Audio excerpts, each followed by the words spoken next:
All right, B-side STL.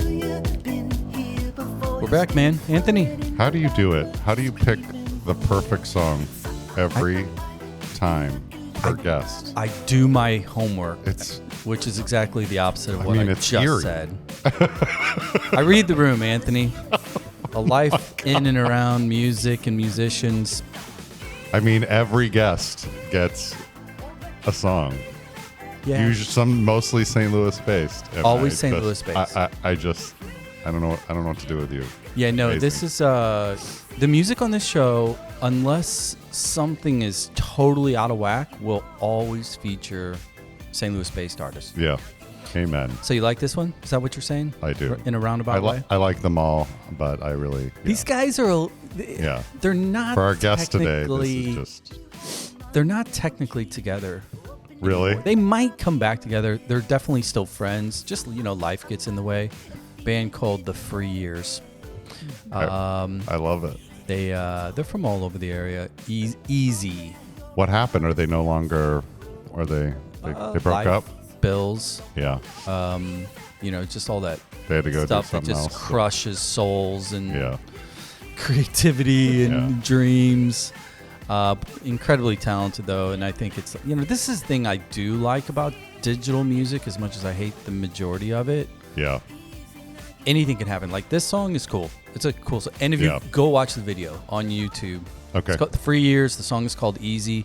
A friend of mine, James Jackson, videographer, shot the video, and it is straight up like Stranger Things, glitchy, one of those creeper vans in it, and the locker room and dancing and Yeah. exactly what you would never think would come out of South St. Louis. Kind of an 80s pop. Yeah, exactly. I'm shocked. So so that's the music for the day. It is a Friday. We've kind of fallen into I'm not going to say a rut. I'm going to say a habit of doing these on Friday. Yep. Because Fridays are our day. end on top, right? Yep. Yeah. How's how things in the Acclimate world? Oh man, the Acclimate world. We're acclimating. So there are still some people coming to St. Louis. Recently, let me just ask you. I'm going to interview you for a second. Where are you seeing people come from? Like, if you had to say, out of the last 20, can you bundle them, or is it? Really depends on the year. So we're seeing a lot of 2025. This year, it's been recently. It's been a lot of Texas. I've had to go a lot of Texas. No. One year before, it was a lot of Ohio. Another year before, it's a lot of Minnesota. Really depends on the company and where they're coming from. And so, I have been doing. And then tonight, actually, I have Austin, Texas, coming to St. Louis, and we're going to be let's play a little wining and dining and driving them around. And so let's go one more layer then. A little bit of if then. So if it is Texans, then where are they coming from industry wise, or is there like a correlation? Finance and healthcare. Really? Yep. Well, that makes sense. Yep. Both. And it depends on the city where they're coming from. So Houston, we got a chance. Interestingly, Houstonians kind of have a perspective that's similar to Dallas is really, really hard. These folks tonight are from Austin. That can go either way.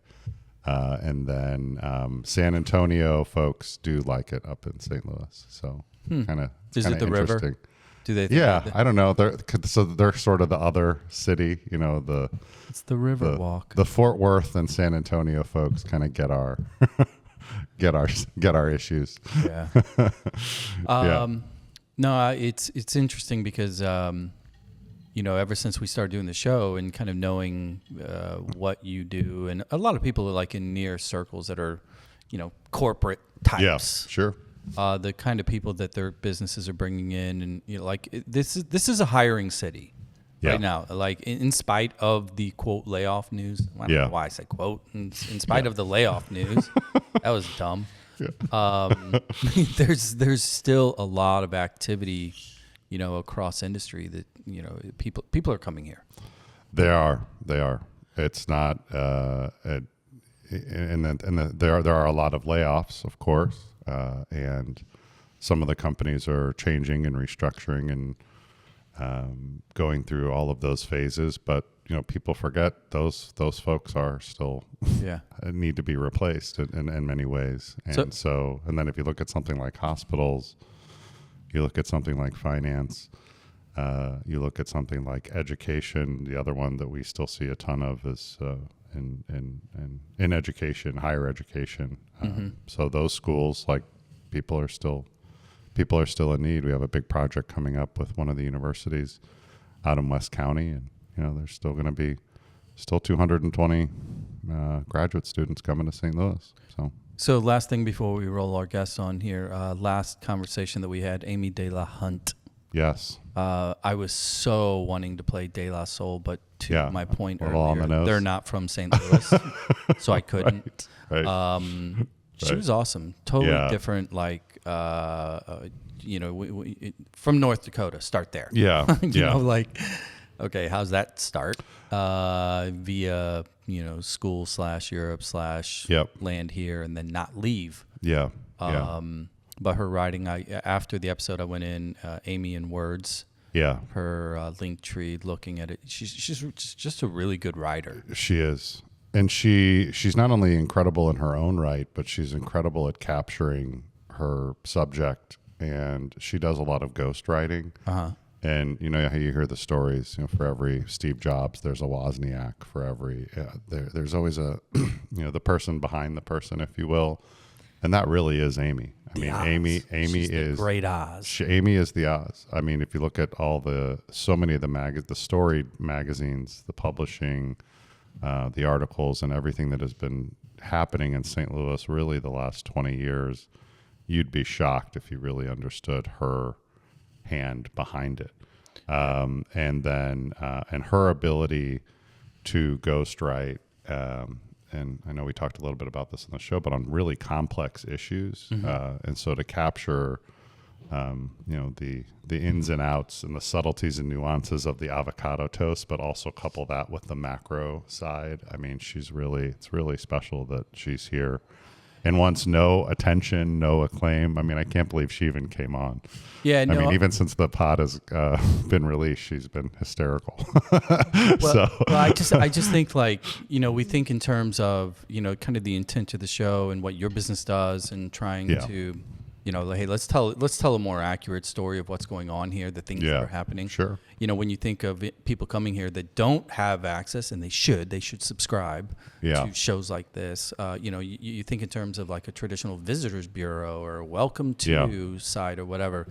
Don't do that. Just go to somebody like Amy's page and read her writing. If you want to understand what the city's about and what's going on, from education to North County politics to food. Yeah, she checks those boxes. Yeah, so it was a great conversation. You've got the Chamber of Commerce side, and then you've got the underside, or you've got the B side. Ooh, see what I did there? Shameless. See what I did there? Shameless. Have we ever had a couple on before? No. Do we do couples? Oh, that's another podcast. Yeah. Quick, copyright it. Other show. Didn't mean that. We do now. Didn't mean that. Didn't mean that. Go ahead. Let's do this. Well, one of the things when you are showing somebody St. Louis, you try to show them what is here. So all the amazing stuff and underground things. But another big key component of that is the who. So who is here? Who is living here? And our guests today, Olivia and Jairo of Mind Flowers. What was some of the feedback? So people read about you guys and say, what was the quote, Olivia? You might be the coolest. So not just cool for St. Louis, or not just cool period, but you might be or not just cool for your industry or cool for St. Louis, but you might be the coolest person. What did she say? You might be the coolest girl I've ever met. So what I want to showcase is, like, I think people are going to be really surprised that folks like you guys and your business are in St. Louis. So anyway, welcome to B-Sides. So I feel honored. Wow, what an introduction. She's like, you might be the coolest person I've ever met. She's like, who's this Amy person? Well, because why does she write so much? Yeah. But they're always like, when you think of St. Louis, you think old, you think finance, you think healthcare, you don't think your world. And so I really appreciate you guys coming on today and showing the world that there's a whole other side here to town. So that's pretty insightful there, Aaron, because I did not mean to do this, and I didn't tell you about it, but I wanted, when I asked you the question and you brought up healthcare and or finance and finance and healthcare. Yeah. Kind of knowing, looking at your guys' pages and then our brief conversation earlier, you're not in either. No, Right. no. Not at all. So not quite. Jairo and Olivia, thank you for joining us. Let's maybe just kind of before too long here, let's go ahead and just free the airwaves. We'll stop talking, and why don't you just take a second and talk a little bit about our Mind Flowers, just kind of the current business and kind of what is the brand today, and then we can start to peel apart the onion a little bit and get into the fun stuff. Yeah, for sure. Mind Flowers is a small business based out of St. Louis. We make playful home decor and accessories is the, I guess, simplest way to describe what we do. It's evolved a lot over time. Oh, yeah. Started in 2018 when I was finishing up my fashion design degree. So it kind of just came out of that world. Learned how to laser cut, featured it in my final, and then people wanted to buy accessories, and it's kind of just evolved from there. And we were living in Chicago at the time. Yes. So this was when she was in school at Columbia. At Columbia, and I was working at FCB in ad agency in Chicago. So I was there for 3 years. She was there for almost 5. Yeah. And then when the business took off, or started to take off. When we wanted it to take off, I should say, when we got serious. We had some interest from some California brands of carrying our products, and we were ready to go for another chapter. And so we just decided to leave Chicago and move to LA. Yep. Did LA. Wow, so you for a picked little bit. LA. So Yeah. put a little calendar timeline Yeah. on this. You're at Columbia, Yes. down in South Loop. Yeah, South Loop. Yeah. Look, sidebar, I was a bartender at Kitty O'Shea's. Oh, so you were In the hood. right in those parts. Yeah, you know it. You graduated from Columbia, and when did you, what year was that? That was 2018. Okay, 2018. Yeah. And then you guys immediately head out to LA at that point? In 2019, yeah, we moved to LA. Man, timelines are Timelines are crazy hard to now. think about that Yeah. far off, They're just especially after gone. like COVID years. It's just What I a blur. remember for sure COVID is that evaporated them. Yeah. August 2020 Is when was we moved when to St. we Louis. moved to St. Louis. Yeah. We had been living in LA for about a year and a half, but when COVID happened, We moved. we were already pretty secluded because LA is exactly That what kind of people city. say of it, in terms of the driving. Yeah. So it already felt pretty lonely. And when COVID happened and we were literally indoors for months, it was like, okay, let's at least be indoors where we have family. Yeah. Community. And let's grow our business somewhere where we can afford it. Yeah, and that was really intentional for us moving the business here because we considered Nashville as well. Obviously, we don't have any familial connection in Nashville, but St. Louis felt like a really great opportunity to grow something in a place that didn't have a lot of what we do.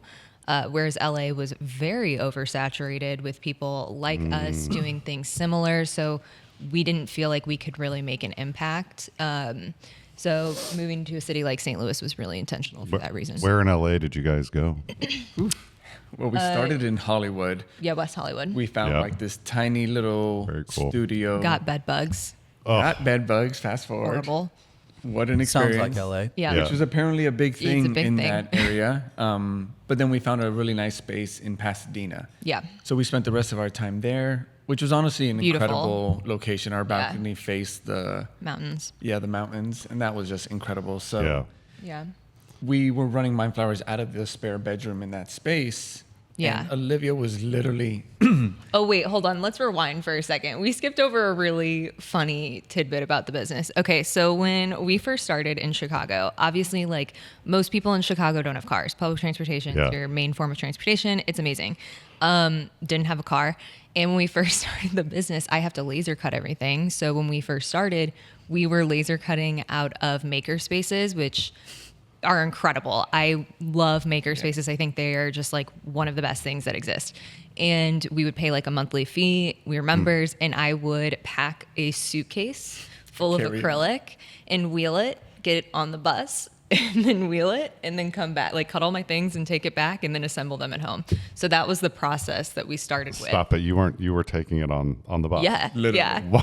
This sounds like a Steve Buscemi movie. You know, like Oh my God! odd characters. Yeah.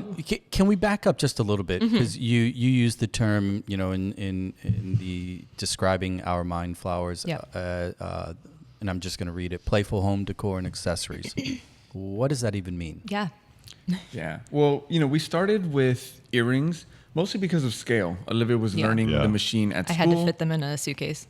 It had to fit in a suitcase, and it's what people were attracted to. Okay. But then COVID. happened, and essentially everyone who was at home became a clay earring artist. And so all of a sudden, That and baking bread. Yeah. Sourdough. Sourdough. Sourdough. Nice. movement. Well done. yeah, You owe me a exactly.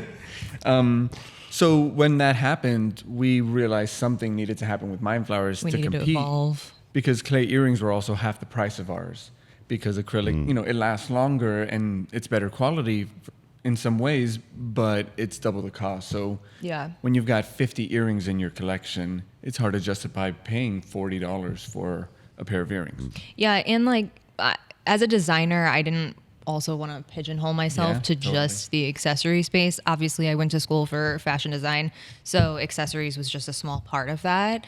I knew I didn't want to go into like sewing clothes and selling clothes.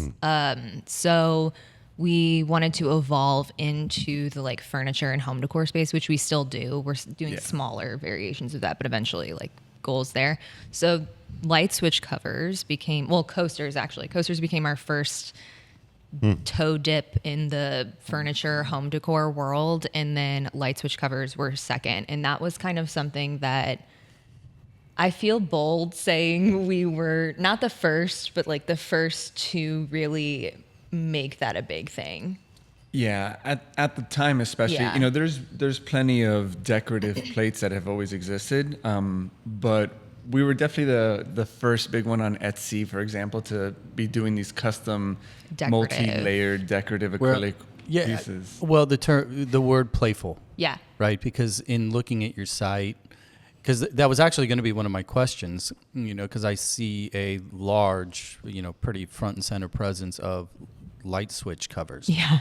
You know, and coming from, you know, a lot of construction, you know, and doing thousands and One or two thousands. studios. Yeah. Yeah, right. Yeah. I'm thinking to Buildings. myself, there's a lot of things in a building that I probably would have looked at Yeah. first before that. What was the, pardon the pun? Yeah, I'd never the seen it before. aha? So what was cool. What was the light bulb moment? So unique. Well, to be honest, it was, I mean, yeah, I really don't know what the moment I think this was a you high moment for Yeah, sure. honestly, it was an idea I found at the end of a joint, for sure. Yeah. Mushrooms. You were laying in the Another chair, word. staring at it like turn off, turn off, turn off. Exactly. And honestly, yeah, it just came from an idea to expand from a business standpoint. We knew that we needed to raise our average order cart, right? With accessories, again, like we just weren't making enough money per order. So part of the ideation came from how can we make things that are larger that still fit within the laser cutter, that still fit within our ethos. And then there was Production this capability. Yeah. Yeah, that's a big reality. But then the second bit came from this idea of art being functional. Yeah. Which is kind of contrary to the idea of art in some ways, right? That art is an additive. This room, right, functions without any of the beautiful art you have around it. But if you can merge these two and take moments that are not Ordinary. yeah, that are ordinary, and just put a tiny bit of dopamine in them, Yeah. Yeah. why not? Why not fill your space with as Yeah. many of those tiny moments as It's you just can? like a fun thing to walk up and like flip your switch thing, because like you get to experience this little thing that And it's a butterfly, or it's a Yeah. disco ball, or it's, you know, if you're Yeah. a Halloween girl, it's a vampire. It can have a little color in life. It Yeah. can be utilitarian too, that you actually use. It's Yeah. our Brilliant. resistance to the millennial gray. yeah. Yeah. Thank you. Please, God, the Apple box everywhere. Oh, I man. mean, what a mess. Look, shout out to our landlord. He is phenomenal. But we moved to St. Louis and we got this beautiful Dutch style House. We're renters, but that's where we moved into. The first thing he did, and he made it sound like it was a favor to us. He was like, "Hey, we're painting the outside. Gray. Yeah. Don't worry, before Everything's you move gray. in." And it turned completely gray, and we were Yeah, Yeah. it's like blue. Yeah, like the classic colors, and they turn it. But yeah, that's part of the Everything's motivation. gray. Everything looks like an Apple store. Yeah. Everything, from the furniture to the colors to the Yeah. and please help make it over. Thank you. Yes. Yeah. Which, like, tying back to St. Louis, I think is something we both really appreciated about Big St. time. Louis, and one of the reasons we wanted to move here. And I think I took it for granted as a kid, but the architecture in St. Louis is unmatched. It is gorgeous. You can go to different neighborhoods and experience something completely different. And I Yeah. think St. Louis still Definitely. resists that a little Yeah, bit, millennial yeah. gray trend. Yeah. So if you have an eye and an aesthetic, it's one of the nice things about moving here for sure. Yeah. So your roots, Olivia, are here. Yes. Where'd you grow up? Kind of paint the picture of the that side of the equation pre the big bad Chicago. Yeah. I grew up in Lindenwood Park, so one of the few actual city people. I feel like you don't usually meet people, or at least my experience was that I was always labeled as the city kid in high school. There were a group of us because I went to school in the county. Grew up in Lindenwood Park. My parents have a historic home, brick home. It was beautiful, stained glass. It also has some Such a great crazy neighborhood. history about it. So, I definitely took it for granted, but I went to high school in the county and I realized at that moment that where I live way more. And I don't know that I could see myself moving out here pretty much ever. What did your parents do? Or do you do? Both healthcare adjacent, I would say. My mom was in healthcare, and then my dad was a biomedical engineer. So he fixed, he worked at a company that repaired hospital equipment. So outside of just living in classic art, homes like the one that you had, what was the draw to creativity, to art, to design? Yeah, that's a great question. I can't point at any one thing really, I guess. I think the architecture was a huge thing for me, but neither of my siblings are really creative, artistic, I should say. My brother more than my sister because he's a chef, so artistic in a different form for sure. But I was always just kind of like an outcast living in my own daydream bubble. I'm realizing, going through a Lutheran school system definitely doesn't, do anything to help the mind of an artist flourish by any means. But my parents did a good job of you're interested in this thing. We'll put you in an art class. We'll let you take drawing. You like sewing? I started sewing when I was in 5th grade. I loved Project Runway. TV, I think, was a great outlet for me. As a fellow youngest sibling, I'm much younger than my older sisters. In some ways it's like being the youngest. In many ways it's like being an only. Yeah, So for sure. So you get into various things. So Yeah, I was the youngest as well. Yeah. And I went to a different high school than my brother and sister. We were only 1 year apart, my poor mom. It was one, then 12 months later, then 14 months later. And were you in what city were you? Were you in Columbia? Is that right? So I was born and raised in Miami, Florida. Oh, Miami. Yeah. That's so right. I'm a Miami boy. And You're a Miami boy. Miami. Miami. Yeah. And then I traveled around a bit after that. Yeah. So how'd you land in Chicago then? I finished an art school program. Well, I'm sorry, it's not really an art school. It's called the Miami Ad School. Ad short for advertising. So it's a certificate program where you do a 2-year program in art direction. Honestly, the best kind of school. Yeah, I think. It's a basically really cool a program. vocational program. Yeah. And it was incredible. It was one of the best decisions I made because the first year you're in traditional school, so 5 classes, homework, assignments. But the classes are like, write 100 ideas down and turn them in on how to sell Coke. and then Not like the soda, soda. obviously. You never know in Miami. true, I guess. Yeah, I was gonna say. I'm talking about Colombia, and then we're talking about Miami. Amazing. Yeah. Yeah, I mean, Coca-Cola, I mean, everybody. that joke wrote Coca-Cola. itself. Coca-Cola. And Colombia is But, fair sh- because that's where my father's from. So Okay, got it. That's where Yeah, you weren't that far I off. wasn't off. Sorry. No. Yeah. I knew there was a Colombia. That was the Cuban edited episode of connection. Narcos. Yeah. Yeah, the design school in Miami, they cut that one. Yeah. It was on South Beach And, too. so- and so and then how to Chicago? That's so. So that was- so normally the cold weather people are trying to Yeah. get down there, and you're going the other direction. That fascinates Let me tell you, the cold Barely. was not a reason I made the decision Yeah. because it was one of the reasons I almost didn't. Yeah, I bet. But that's what was so incredible about this program is 1 year of school, and then the second year you have the opportunity to do a internship per semester. But this school was basically made of teachers who all worked in the industry. So the 200 options for internships were all over the world. My first internship was in Amsterdam, and so I spent 3 months there. My second internship was in Hamburg, Germany, so I spent 4 months there. And that was really Wow. cool because I got to work on Jägermeister. They were in the middle of their rebrand. Yep. Nice. I had no part in the final, but I got to submit ideas and talk Sure. to their team. Third semester, I went to San Francisco, took more classes there.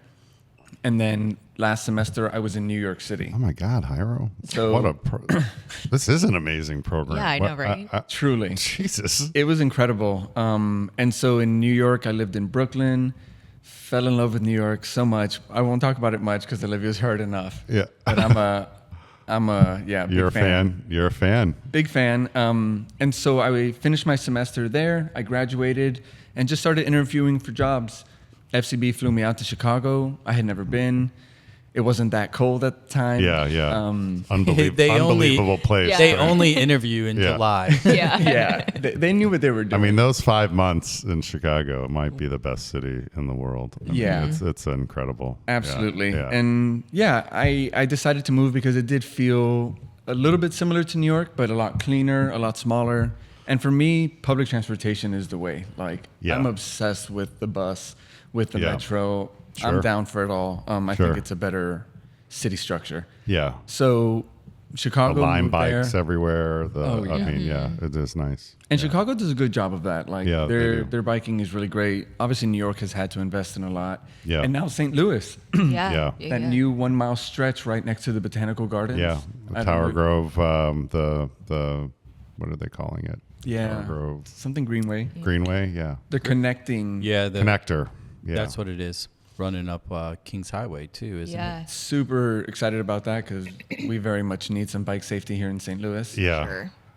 But then, got my job at FCB. Met Olivia right before I was ready to leave. Yeah, he was about to move. I was literally interviewing for other jobs in Detroit, so I wasn't Yeah. leaving winter. Yeah. But I was going to work for JBL in Detroit. It's Sure. a speaker brand. Sure. And Yeah. Olivia kept me in Chicago, and the rest is history. Yeah. Yeah.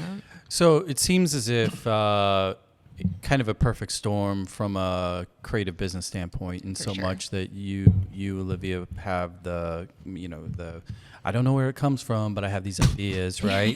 kind of brain. Yeah. Jairo, you are the more technically certified, working with Jaeger Yes. and brands, and and kind of getting it to market. When you guys did meet and you put together the pieces of who each of you were, how early in the relationship was the kind of let's put business on the table here? Yeah. Well, we met Too in early. 2017 and we started the business in 2018. So Yeah. it was pretty immediate. But to be fair, I had already, Mind Flowers was the evolution of a brand that I had started with my friend, just selling random things I was making, like accessories, not laser cut, other things, and thrifted clothing. So I had started that when I met Jairo, and then Before you met him. before I met Jairo. And then when we met, he was like, "Oh, let me redo your brand." And I was like, "Why is it bad?" Right. It was wonderful, but it was a very complex illustration. Yeah. And the name was well Barbie said. and Blondie. So I was like, you might have copyright trouble growing nightmare. this. Oh my God. Yeah. Might be a little hard to grow Barbie and Blondie. Pre the movie. Yeah. Yeah, That would have been yeah. that would have been a circus. Yeah. So let's before we take a quick break here, let's talk about the, coming back here. Obviously, you have family here, roots, but there had to have been, I'm assuming, extensive conversations. Given obviously Jairo your map as to other options. What was it kind of that the closing of the deal that brought you back to St. Louis to grow this The land of the car. Yeah. Well, that's a funny. This is a car. This is what owning a I car is swore to like. myself I'd never have a car again. But to be fair, the driving was worse in LA. Yeah. Absolutely. That's true. I mean, I put Nashville on the table, and I was also Chicago is my New York. So, Yeah. and obviously New York wasn't an option. Yeah. If we're gonna start, it's No, just not an really, option. for either of us. Chicago was like, it could be. Yeah, you can make you can make it work. there. Yeah. But he was actually the one that was pushing harder for St. Louis. Although I think we debate about this now. I think at the end of the day, the answer is that our decisions for most of our life, or our relationship together, once Mindflowers existed, is what's best for the business. Yeah. And at the time, we were running Mindflowers out of our apartment still, and things were growing. We now had our own laser cutter, even though it was Yeah. just a glow forge. So we started realizing we wanted to grow, and then it just became a simple question of, are we going to be able to afford to grow it in Chicago, in Nashville, or in St. Louis? Does St. Louis has more elbow room? Is it just Exactly. easier, just logistic? It's so funny because you always hear you move to St. Louis for family, relationships, Space. kids, and then business and professional considerations are an aside. And No you're way. saying The you're opposite. flipping it. So Rent costs. Tell me a labor little bit costs. about that. Yeah, rent, labor, or Those two. your two biggest costs as a business. So Yeah. it's obviously cheaper than. And we always knew, we didn't even have employees at the time, but we knew that we were going to be a fair wage employer. We knew that we weren't, going to make certain compromises in our manufacturing and our sourcing to make profit. So we had to maximize how much we're going to earn, which comes down to rent and labor. Right. Okay, so we have this conversation and debate with a lot of people. God, we do. Kind of, wonky about the branding of St. Louis as it pertains to attracting talent and more importantly, trying to avoid the term cheap or it's easy. But you flat out are saying, in an attempt to put your business in a better situation or an opportunity to grow, that cost factor sounds as if it was probably top of the list. Yeah, I would say for sure. Yeah. Yeah. So let me just ask you this: when you do hear individuals are like, that are trying to brand this city or grow the city or expand its appeal, or how do you feel about defining or describing St. Louis as cheap? I think that's just kind of a gross word. you know what I mean? Like, I think there's better ways. It's cost efficient, it's affordable. I don't know. 'Cause I wouldn't use cheap to describe St. Louis. I would use cheap to describe things Forever 21. things you throw away. So Burlington Coat Factory. Yeah. right. Yeah. Whereas St. Louis is beautiful, and I think what you're able to get with the money you have, it just goes a lot further. And it's not just a box house that looks like every other box house or apartment.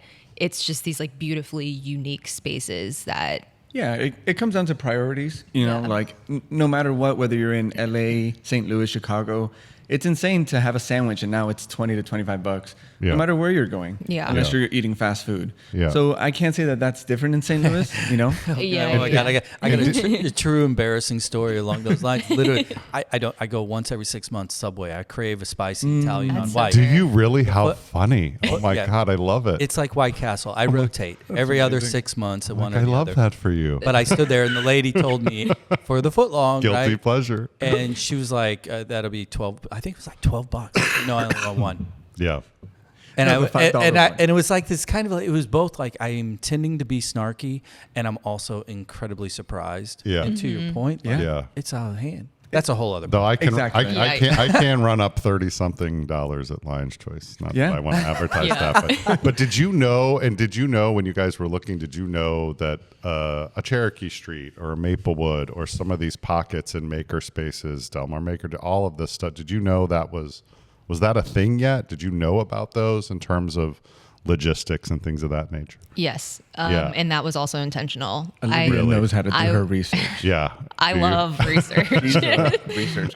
For being someone who's artistic, that like math side of my brain The is still city nerd. heavily lit. Oh, I love it. Yeah. So yeah, a lot of research. But we were also coming back here, like my family's here. So To visit, Yeah. Coming back here pretty often. And we had a wholesale order that I needed to ship out to the UK. And I was like, well, there's got to be a makerspace here. Mm-hmm. And so I ended up going to Made. And Made, I will say it, Made is the best makerspace I have ever seen. Ever. Like Union and Union and Del Mar. Yes. Which makes better sense. than any in Chicago, any in LA. What is Incredible. it? What is it about it? It's Even just space. The space, like it's beautiful, it's cheap for that quality of Affordable. Yeah, it's affordable. Sorry, yeah, it's affordable. It's affordable. Thank you, brand manager. Always bring your PR guy. Yeah, for real. That's great. Thank you, brand manager. I think when we came, it was like $50 for a month, Yeah. and I was paying $150 a month in LA. And the place that I was going to was a singular room where like they would bring their dogs and let them like pee and like use the bathroom anywhere they please. Wow. And I think that's the really important thing. Sorry. Yeah, no, not to you're good. interrupt. Let's be clear, right? Made is funded. yeah, Jack Dorsey? Yeah. no, other guy. Jim McKelvey. Jim McKelvey, yeah, Like it's got major funding. for sure. They did a phenomenal job.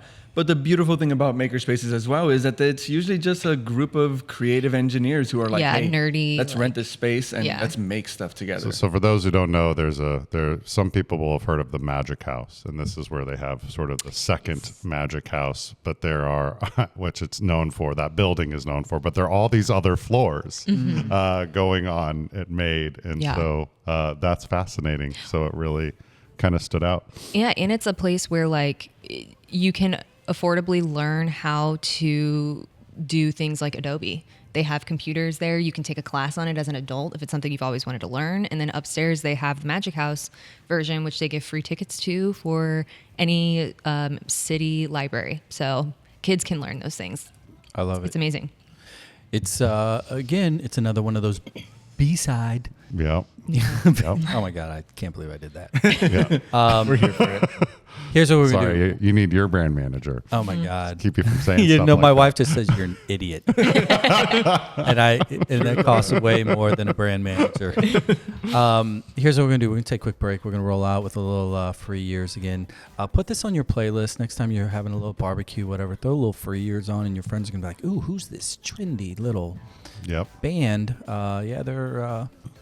There's STLers, 314ers. So check it out. Put a little color into your lives, guys. When Yes. we come back, Jairo and Olivia, we are going to be talking a little bit more about the business, a little about STL, your do's and don'ts, your must-haves and your must-avoids. We'll have a little bit of fun. St. Louis B-side, do us a favor, like, review, follow, share. Catch you on the other side.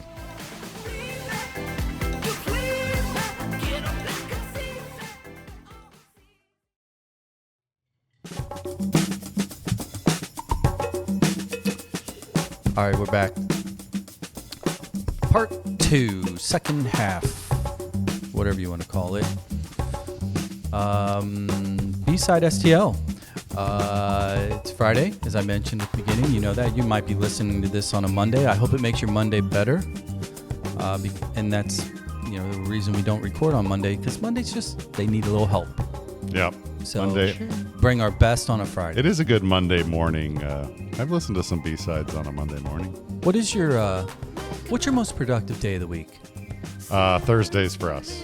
And then I Thursdays. would say our busiest day is Saturday mornings. Really? That makes sense. People can't call us while they're, at work, so they call us on weekends. Yeah. And they book a lot of Saturday mornings. A lot of Saturday and Sunday morning tours of St. Louis. What's your favorite day to party? Me? Yeah. Oh, good question. I love Sunday afternoon. Oh my God, that's Sunday fun day, Yeah, baby. I love Sunday fun day, and I really like, when nobody else is partying. 100%. So I like just a random Tuesday. I almost said literally Tuesday. because we're kind of hospitality. Jinx, yo me So a beer. yeah, so Monday night or Tuesday night when nobody else is out, industry night, if you will, we're tearing it up. I like at it. Acclimate, yeah. How you guys digging the roll in here? Another STL feature you like too? Oh yeah, I was moving. Yeah. good. Drangus, Drangus. A little bit older again. The song is called DJ Yawa. Tom Peeney is the artist. Tom is he's just a phenomenal I'm producer. loving this too. Are we gonna do a playlist? Yeah, I'm gonna have When the can song. I- The song. We're getting we up should. there. I would love a playlist Yeah. if we could. B-side Spotify playlist. Because I'm at my Dunbar number. I can't remember. I want to remember this stuff, but Yeah. the head is full of. That's so a great many other idea. things. I think I'll do that. I'll do a little STL B-side playlist. Yeah. Yeah, this is fun though. Tom Peeney, check him out. If you're an artist potentially listening and you're looking for a producer, I'm not getting paid to say this. I'm telling you, Yeah. hit up Tom. Well, there's a million restaurant lists and bar lists and things, and we can do the B-side list of that too. But I would love to have some of the musicians. Yeah. Now, selfishly, the capitalist in me says that should be sponsored. So if you're interested, hit us up. What's the coolest bar? You've told me about Clements. Do you guys still go to Clements? It's a bar the bar in Cherokee that was the locksmith. Yeah, it's Clements. Oh That yeah. came into Yeah. it, turned into a scene. I think it's only open on Thursday. That's a Thursday night spot. Yeah, it's cool. Definitely check it out. Yeah. So Amazing. So that's a great transition into maybe do a little bit of an exploratory conversation now. Because two individuals like yourselves with the backgrounds that you have, the cities that you've lived in, and the ability to move into what are perceived as maybe quote more artistic markets or opportunities, you continue to stay here and do what you do and grow your business. If you had to just take a second and the initial reason you moved here, and we talked about it, we're not going to say that dirty C word. If you fast forward to now, through the lens of our Mind Flowers, what is maybe one of the advantages or a plus one that St. Louis provides to you guys and the business, the success of the business? I would say talent. Cool. St. I was Louis. gonna say that. Oh, really? That's funny. Oh my God, another jinx. Yeah. Yeah. We're in sync today. Talent. St. Louis has a lot of just talent in general, and I think In that the space, in the maker space, in the artistic space, or in the. So in terms of the people that Because we've been everybody able to- thinks, plant science and finance and healthcare Yeah. and managerial. for sure. They don't close their eyes and think St. Louis and you two. Well, Yeah. I think what's really alive in St. Louis that we didn't, or maybe Olivia more than me, but we didn't know much of was the fact that the DIY community here is pretty strong. There's a lot of punk that elements, does track.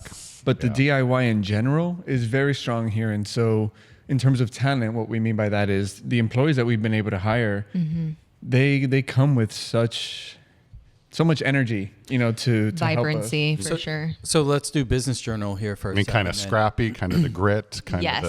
of they Yeah. can do it. They can we're- hack it, figure it out themselves. Well, Yeah. yeah. So Business Journal question then, because when looking at the site, it is earrings, it's cover plates, it's all micros. I'll call them micros. Yeah. When you talk about talent and employees, you guys have obviously hit a point where you're scaling or you're growing. Can you take a second and just talk about maybe the size of the business? How many employees? How big is our Mind Flowers today? Pretty small, I'd say, but it looks bigger online just because I think of our following. I work full time. Jairo is Full-time after my full-time. Yeah, full-time after full-time, sometimes part-time, depending on how intensive his full-time is. And then we have 2 other full-times and then 2 to 3 other part-times. We've relied heavily on flex workers because we experience such seasonality as any retail. What type of roles are we talking about for the 2 full-timers? 2 full-timers. So we have a production manager who manages the production of every order. So they laser cut primarily full-time, manage schedules, and assign roles, tasks. And then we have a full-time assembler and / someone who does, everyone wears multiple hats in our business because it's a small business. I mean, until there's 50 people, everyone's going to do that. Yeah. So day in, day out then, Olivia, what is your hat? Everything. I would say I am the resident firefighter. There you go. Whatever is happening that day. I go in with a very solid schedule, and almost every day it gets shaken just because something happens that I have to turn my attention to.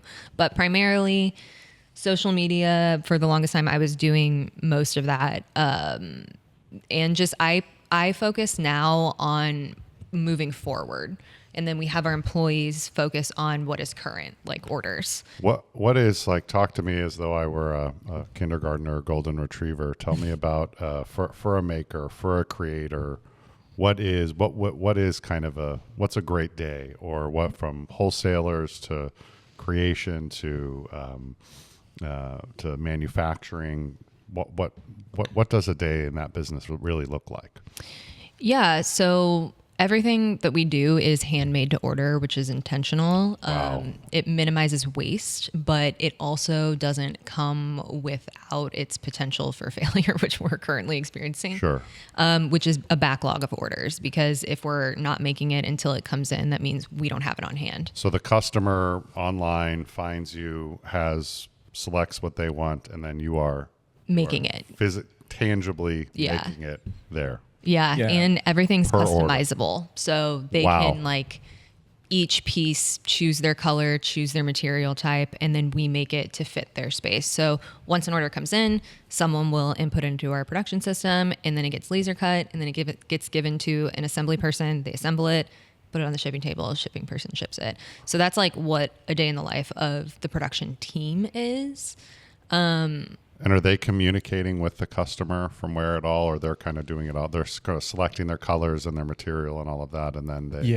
And that's an area that needs a lot of help. You know, when you offer people... I can imagine. Yeah. I mean, we see comments all the time. Customization is both our best benefit as a business, or our key differentiator. Same with us. Yeah. But it's also one of the hardest things from a production standpoint, from an inventory standpoint, Scaling. from a capital standpoint.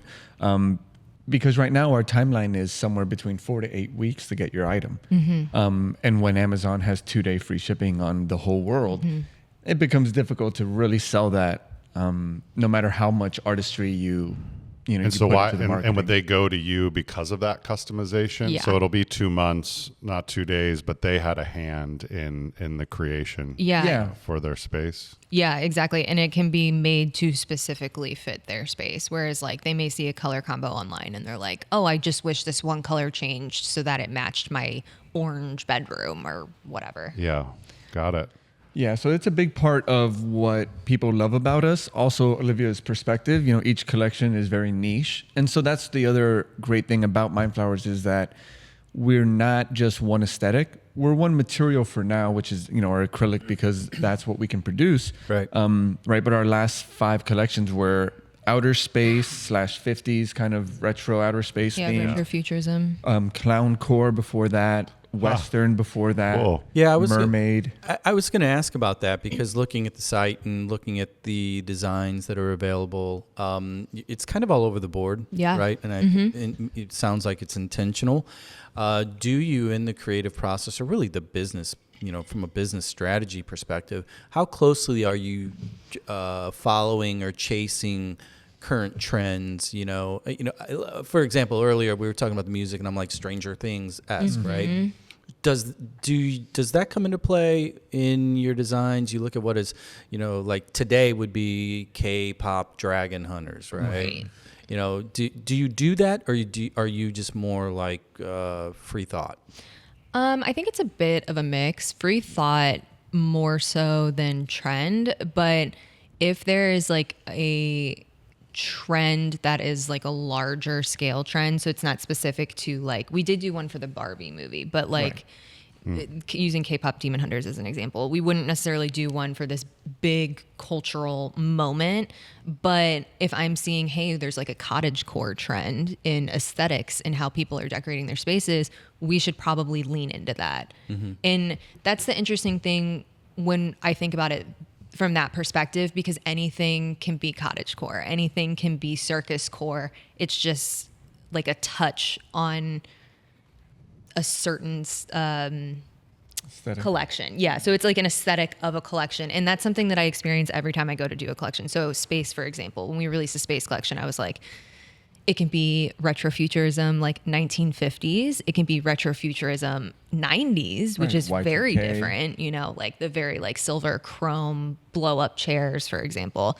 There's just so many directions you can take like one specific collection. And that I think is where that cultural moment kind of comes into play. And that's where our customers and fans come from, is they don't just love outer space, but they're excited to see how Olivia brings this space collection to life and what designs we release. So in 20 years, will I be able to get millennial gray? Vintage. Millennial, right? Light fixtures? Yeah. So follow-up question then along those lines, just for you, are you looking through magazines? Are you scrolling certain keywords on Insta? Is it just your own personal fascination that lands on a potential design, or are you consciously seeking out inspiration? Usually, so we have like an ongoing list of collections that we want to release, but then when it comes time to tap into one of those collections, is when I then start like a research process of what am I inspired to make? Yeah. What am I inspired to make? Because if I'm not inspired to do it, I'm just not going to do it. What's to date? Could you say that you have a number one or the baby that has been the most successful or most popular collection or theme? Yeah, a collection and theme, I would say our retro collection and our art deco collection. Those are just two very popular home decor aesthetics that people, and they're simple. They hit a wide range. Yeah, they hit a wide range, and they're super customizable. So for instance, we have this one product that's an archway. It's called the retro archway. But it's just like layers in an archway that looks somewhat 60s, 70s. But if you remove the 60s, 70s colors and you just make them like a white marble, they fit in like a minimal aesthetic kitchen. You know what I mean? So that's where the customization really lends itself to us tapping a wide range of customers, because even though our designs may be retro or they may be, really kitschy, they can still work with a lot of different aesthetics. Right, when you factor in the colors. Yeah. Cool. Yeah, fascinating. Well, I'm going to ask one more boring question then Yeah. about the business. Because the thing that stood out to me was the 2 to 4 to 8 week turnaround time, and obviously, everybody, when they go into business for themselves, they dream of scale, right? Mm-hmm. What is the dream from a business perspective of size, speed? Would you love a mini factory where you're, Amazon Prime turnaround time, or is it something about, the time and the touch that adds to your brand? I think it's a mix, right? Because we do want to scale. We like to think of ourselves as artists and entrepreneurs, and the reality is we started Mindflowers to share our vision with the world and to make money and to live off of it, and that's not something that we've ever been able to do. It's been a labor of love for 6 years now, and so when it comes down to what our plans for the business are, it is both. It's what are we inspired to do and make, right? 10-year plan, we want to make furniture, we want to make lighting. We want to own commercial real estate where we can create themes and have people stay in, right, the Clown Core Airbnb. Yeah. What does a Mindflowers motel look like? Brilliant. So it's all about this big scale. And I think this customization will eventually become a small part of the business to some degree, right? When we think of wholesale, for example, wholesale is an important part of growing and scaling. And to service that kind of client, you do need to make big quantities. I've heard you talk about that online and on Instagram, and following the story of Mind Flowers, which is just as an entrepreneur, for anybody out there, even maybe not necessarily as a customer, but a fascinating, really it is. Yeah. So to watch. When you say wholesaling, what does that mean?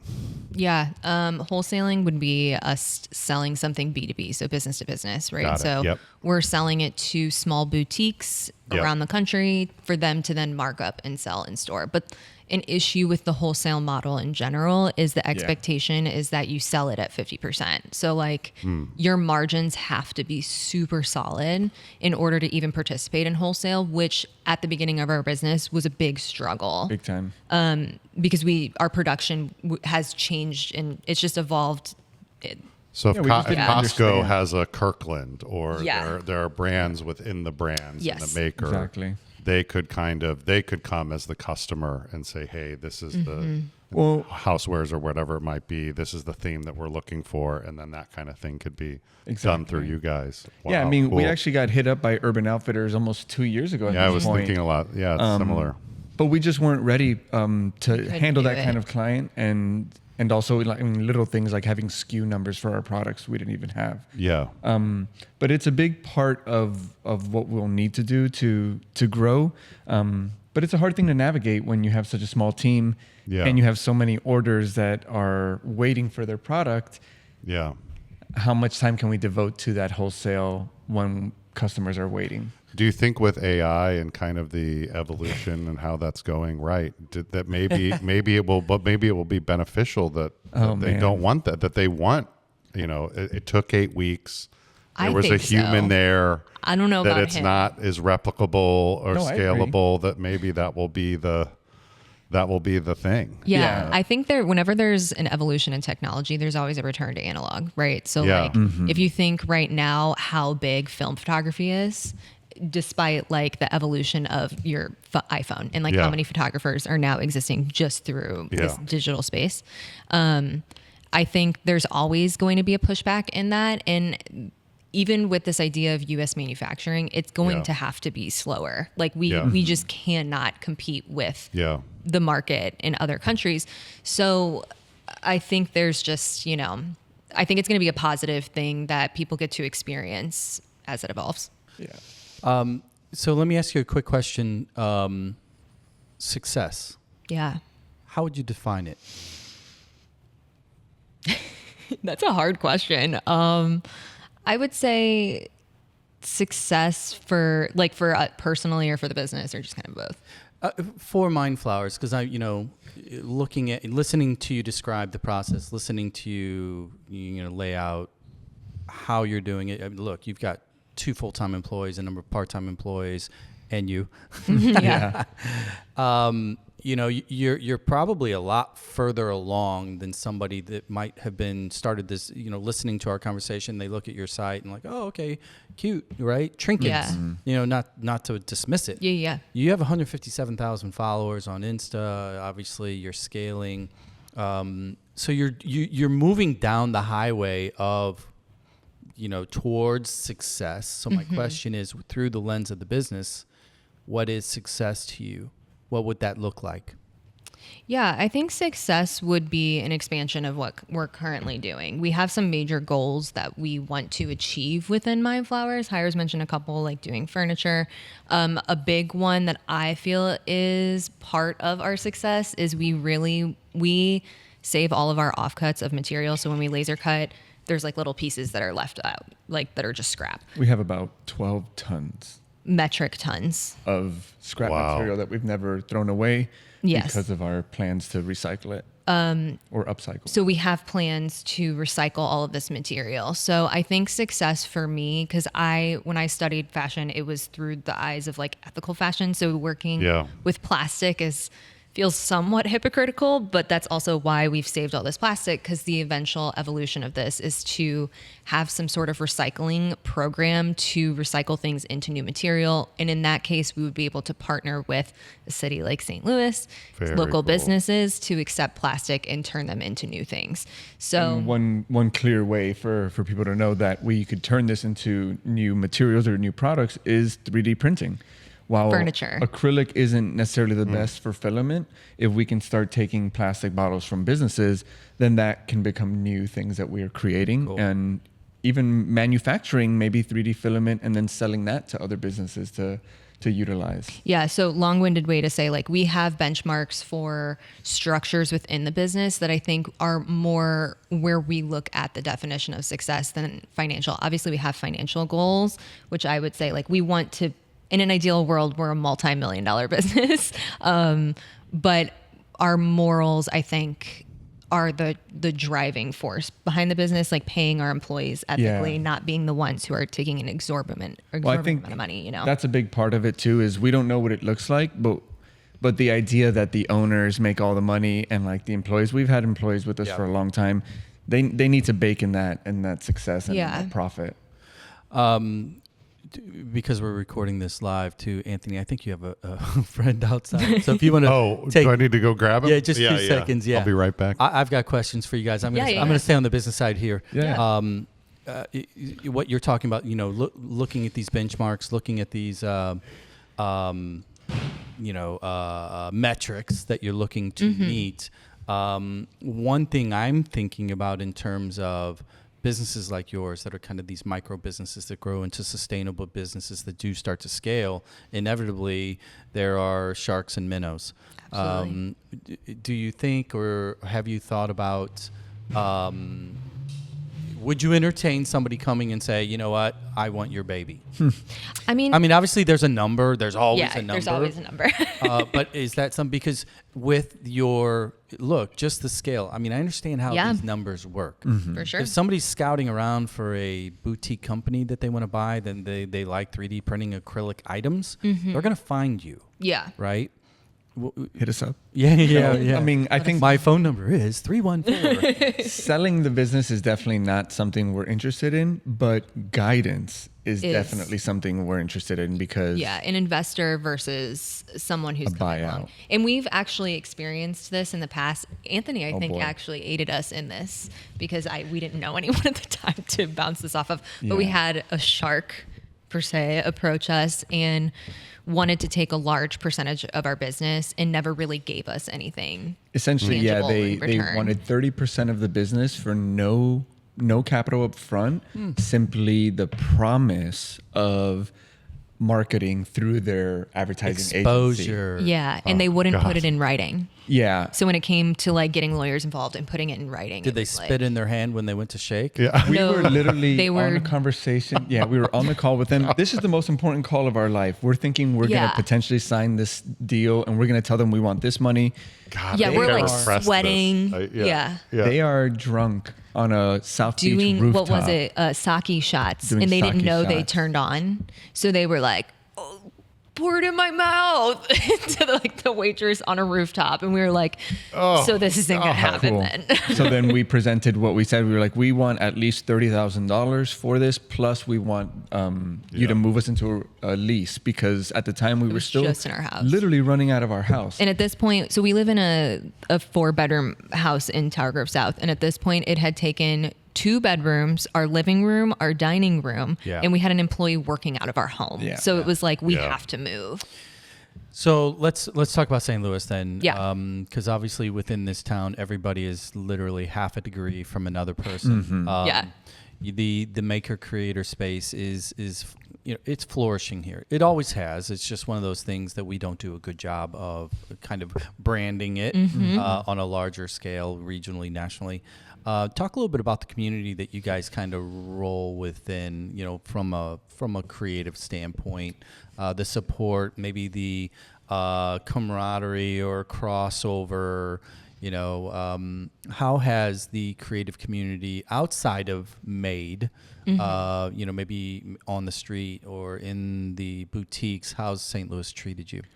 Well, I will say I think this is an area where Olivia and I have not given enough back and not taken enough advantage of the community until maybe the last year, and even so we could do better, because Mind Flowers has always felt like it's on fire. Like there's success, but then a brick literally comes through our door or through our window and crashes into our laser cutter. Right. We have a shark come in, and we didn't push out new products for 9 months because we were working on this deal. We've had a lot of those setbacks, those, peaks and meadows. And so it's always been give Mind Flowers all of your time and everything else will figure itself out.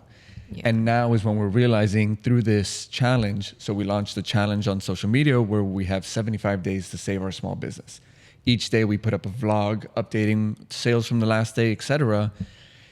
And honestly, we're so grateful because the response from even the local community has been incredible. Yeah. And we really haven't done enough. We have barely done in-person events since we moved to St. Louis. We really haven't tapped into St. Louis's community in that capacity. We've experienced it in our personal lives for sure. But I think you start a business, we're all in a hole. Yeah. It's 3 years. It's and really ours is hard. online, so it's easy to just recluse and just do the work. But I will say this is where this year we did something new where we hosted, or last year and this year, we hosted live events where people could come in and make their own products. This was one of the number one comments that we get on social media is, instead of sending us the product built, can we build it ourselves? Like a puzzle. Like a puzzle, because our most viral piece of content on social, which we've had more than 500 million views worth of, is top-down builds. Is Olivia building the product and then saying, this is being shipped out.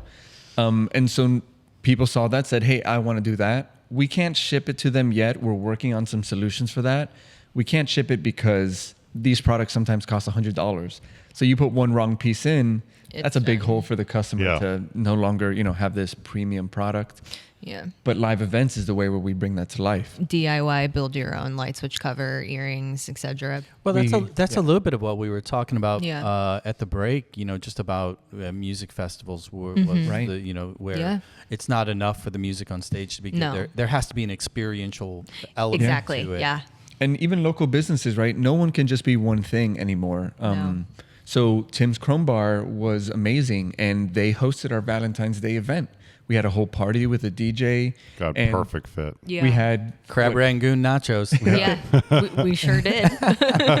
And what was it? We had 40 plus people buy those tickets. And it was a hot mess, but it was great. Yeah, it was a very hot mess. We learned a lot. Don't give drunk people things to make. Yeah. Going back Sharp and object. and looking at it now, I mean, so you've got connections in Miami, New York, Chicago, Los Angeles for a second, considering Nashville. Good, bad, bitter, and sweet. Would you do Mind Flowers in St. Louis again? Would it have been better in another market? Does location really matter? What were some of the assets? And I don't know, just what's been the St. Louis experience so far as an artist and as a business owner and as an entrepreneur? Is it somewhere you would go? I mean, it's interesting because you're sort of looking at, I'm going to move from Chicago to LA pre-COVID, and then COVID happens. And so, but you take family and things out of it. What is your perspective on that, on the experience? I've been really fortunate. Like we said, I've lived in, I think, 9 major cities, pretty big cities. And the city literally does not matter if you're not looking for community. Yeah. Interesting. Community is everything. It's everything. Do you think that this city is going to have the people that are interested in the things that you are? Does architecture matter to you? Yeah. Does, biking matter to you? Does beer culture? Those are the questions to ask. Nowhere is affordable unless you want to live in a smaller city. Yeah. But if you're interested in moving to a larger city, then just ask yourself, who's there? Who's there? Yeah. I was worried moving to St. Louis because I am a big city kind of person. Yeah. I've got a lot of energy. And I thought that St. Louis was completely flat. And as a biker, I was like, I don't want another Chicago biking experience. Yeah. That is a surprise to a lot of people. It is, yeah. They're thinking it's like a Kansas not prairie. at all. Did you not know that we had a neighborhood called The Hill? Literally, no. I was just like, That you live next to. Yeah, And there's a bike race Yeah. on The Hill. which I've been to. Fantastic race. They just did that last weekend. Yeah, it's really cool. Yeah, That part of is the great. Gateway Cup. So you come down, so you land, and then you're in Tower Grove South. Mm-hmm. And is that where you've been since moving? I'll Or die in Tower Grove South. Yeah, we What's won't that? leave Tower Grove Yeah, yeah. South. So you're I'll die there. The Okay. proximity to the park is the most important part. Yeah, I'm with you. Yeah. When we moved back from Chicago, we were on Utah, right at Utah and Oh, yeah. Spring. Oh, yeah. And on the boulevard, and it's like that's one of the things nice. about these neighborhoods. Like, you can feel urban, and yet there's park walkable, and by the way, it's literally 8 minutes to the Arch. Yeah. Exactly. and, connecting those dots. I mean, Tower Grove Park Yeah. is incredible. And So many the events. events that they host, the farmers Yeah. market twice a week. I'm literally a 5-minute walk from the park, and I love to run. I love to be out there. So for me, when we were moving here, I told Olivia, we have to live near a park, or Yeah. we need to have a balcony. Yeah. And I we found got both. And you got it. You got both. So when you zoom through the future lens, and this is not a business question, I'm done Yeah. asking the business journal version or portion of the show. What's next? Is it because you're going to be running your baby, you're going to be running the business, Yeah. etc. How do you view maybe St. Louis or your community or your network to give you the fun equation? Where are you seeking out new creativity that is just for you and not for sale? Well, yeah, I think this is, we definitely want to be like multi-city people. I think traveling is just really inspiring. It is like a huge motivator for both of us. So the ideal world is us being able to have our home base in St. Louis, but have an apartment in Chicago, an apartment in LA, because as the business grows, circling back to the business, since it runs our whole life, as the business grows, as we've talked about with these DIY events, having little pop-ups in other cities, I think is something that we're both intrigued by, not necessarily having a brick and mortar that's there forever, But having physical ways to experience the brand. yeah, that are fun and engaging. And it also allows us to just move around a little bit. But St. Louis being Yeah. the home base, Well- Tower Grove South specifically. Yeah. And in reference of community I in love it. St. Louis and talking about within this city, because like we said, we do want this to be a home base. We love it. We love being here. And in the last year or two, we have found a lot more community. Yeah. Olivia's family owns the Stellar Hog, which is the best barbecue restaurant in St. Louis. Don't come at me. We've done a show there. Yep, Yeah. Yep. Yeah, Very exactly. good. And so because of that, we've also found some friends. We have a close group of friends now, which we didn't have for the longest time living here. Yeah. And so now we can experience. Where'd you find your friends? The Stellar Hog. The Stellar. You Did you know, really? All of Yeah. our friends came from the cellar. Rochelle, All from Yeah. Holly Hill, like around Yeah. that neighborhood. It's either people Friends of who've friends. worked Holly there. Hills, or Yeah. Just Amazing. We literally went tubing together, I think 2-3 weekends ago in the Merrimack River. That was incredible.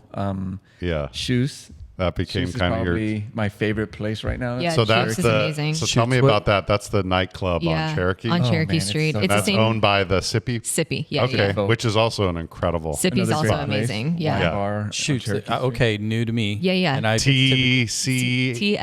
TSCHUSS. Yeah. Like bi, isn't it bi in German? Yeah, Choose? it's essentially it's by in choose. German. Yeah. Yeah. Okay. And it's like a club. It's a German It's a club. nightclub. Like you go So it's- dancing and Yeah. DJs and First all the floor things. is a bar and basement is And it's really a DJ vibey. club. It looks like it belongs in Chicago or Brooklyn. Yeah, it's a basement, and that's what I love about it. It's not fancy. It knows what it is. It's a club where you just go to dance and And forget that's about something everything else. that St. Louis, I think, needed Yeah. for Oh my a God, does while. it? Like Oh we my didn't have, and God. like when I would come So back from needed. Chicago, I'd be like, "What? I'm not going to Wheelhouse. Yeah. Like, I'm getting my not going art to school Union. degree." Today's sponsor, Wheelhouse, will officially no longer give us money. Zuba.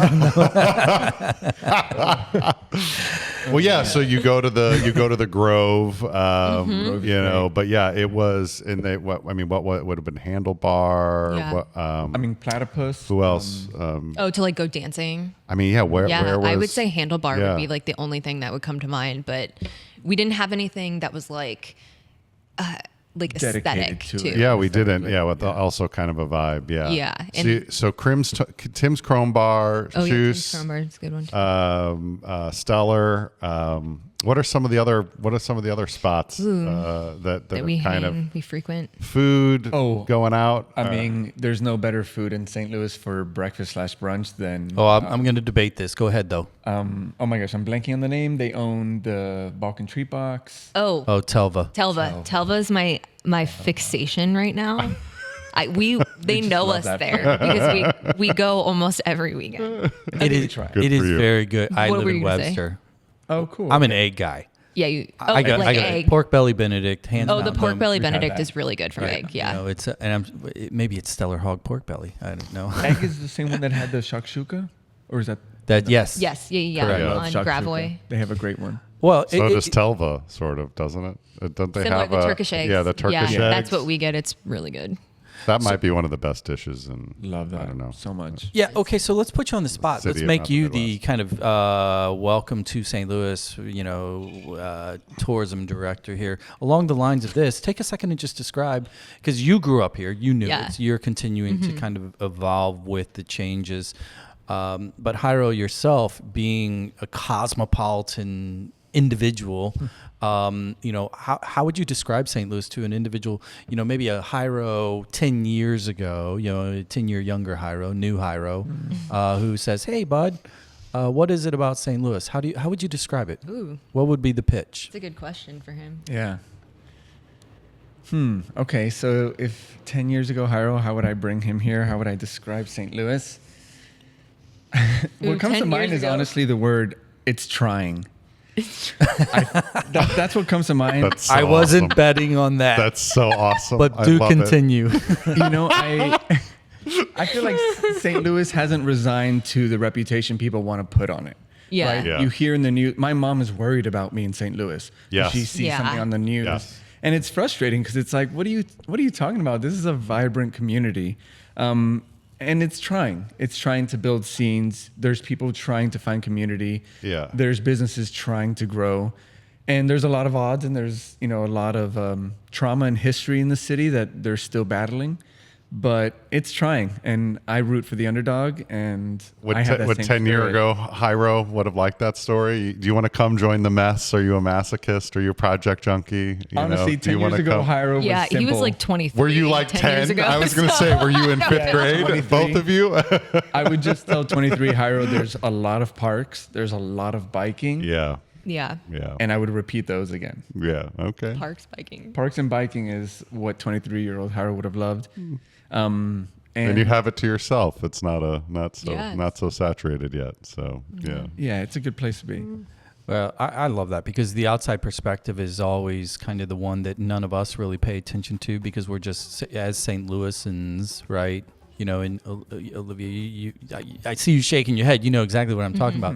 Like we have preconceived notions. Yeah. yeah. Upon your return and kind of up to this point, has your own personal preconceived notions as a South City girl, have those shifted? Yeah, I think that for sure. I knew that St. Louis had a lot of art and culture just from growing up in the city. I think if I grew up in the county, I would have experienced something completely different. But my parents, if you've ever met them, are like the most South City people. My parents will never leave. My mom's like, I will die before I move out of the city. Yeah. So I knew that all of those like really cool cultural things were here and they did a good job of exposing me to them. So coming back, it's been really nice to see those things still exist and flourishing and just like expanding more. And I think going back to the maid thing, having people with money come back, see it and invest Yeah. money in it was another Yeah. reason that we wanted to move here. We were like, that's so promising to have people with money being like, I love it. let's keep the city. We invest in more than just sports, guys. I was Yeah. gonna say though, when a city's sporting teams are doing good, it attracts business. That's So true. Yeah. That's true. Our Mind Flowers, one word, spelled as it sounds. Go give them a follow on Instagram. Check it out. Go to the store. Check out the videos, the vlog, right? It was really a pleasure, man. You guys are, it's just a cool Thanks for having vibe. Yeah, thank you. What Olivia, you're putting Jairo, out there. thank you guys for coming. This was awesome. This was fun. Yeah, I just this want, is great. the world needs to know folks like you guys are here. Yeah. And this is part of it, right? Building community. That's right. Yeah. Podcasts that are in St. Louis. Yeah. Yeah. Well, Still my favorite thing, showing you guys do a bunch of finance pros and medical geeks. They just sort of look at you like, wow, you live here? that'll put a little icing on the cake then for the day. I really appreciate you guys' time. Best of luck with the business journal side of the business. Yeah. I'm sure I'll probably see you running around the park. Amsterdam Tavern, man. Who's your team, by the way, real quick? Hires my sports guy. Yeah. Oh my goodness. Unless we're talking biking. Come meet me. No, you're a Chelsea fan. Got it. Yeah. All right. STL B-side. Anthony, well done. Thank you, guys. Love it. We are going to get out of here, start our Friday afternoons. You go enjoy the rest of your day on whatever day of the week that you might be listening to this. Thanks for listening. Like, review, follow, share, any of those. They are free. No ticket or admission necessary. Until next time. See ya. Down to Maddie. See you guys. Have a great weekend. Thanks.